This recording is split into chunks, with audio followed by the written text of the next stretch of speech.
रायगड, महाराष्ट्रासह देश विदेशातील ताज्या बातम्या पाहण्यासाठी मॅक्स इंडिया लाईव्ह चॅनलला सबस्क्राईब करा आणि बेल आयकॉन दाबायला विसरू नका.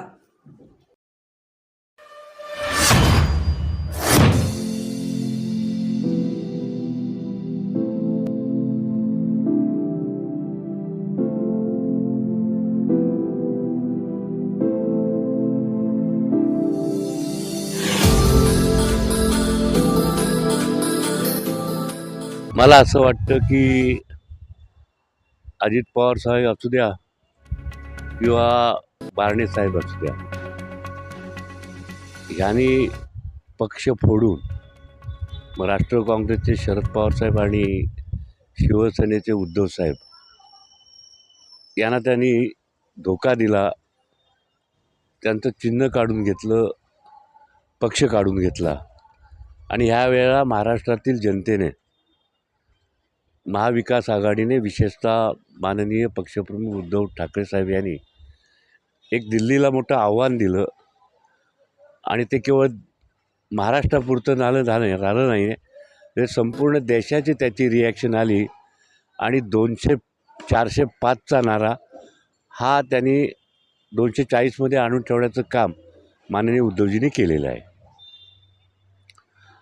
आता हे नाराजी आहे, अजून वेळ आहे. अजून आता विधानसभाच्या निवडणुकाचं वारं वाहू लागल्यानंतरच खऱ्या अर्थानं जनता ह्यांनासुद्धा सगळ्यांना जागा दाखवल्याशिवाय राहणार नाही, इतका आत्मविश्वास आम्हाला महाराष्ट्राच्या लोकांच्यावरती आहे.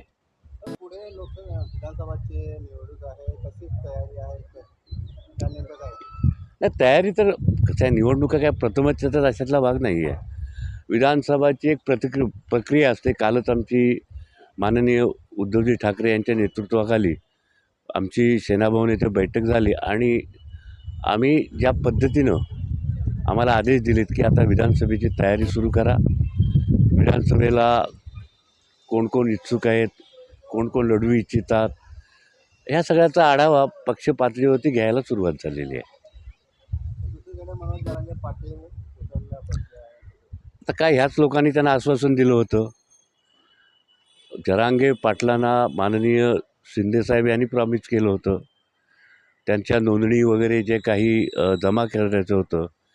आणि सगळे सोयरे यांच्याबद्दल त्यांनी परिपत्रक पण काढलं होतं, पण ते परिपत्रक कायदेशीर नव्हतं किंवा ते याच्यामध्ये आलं नाही आहे.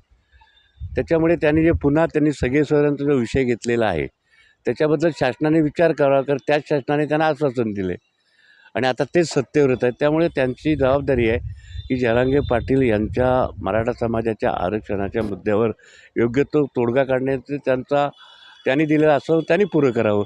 छत्रपती शिवाजी महाराजांच्या एका सभेत त्यांच्या पायाला नमस्कार करून, नतमस्तक होऊन माननीय शिंदेसाहेबांनी त्यांना प्रॉमिस दिलं होतं महाराष्ट्रातील मराठा समाजाला, ते त्यांनी पूर्ण करावं, एवढंच मागणं आहे.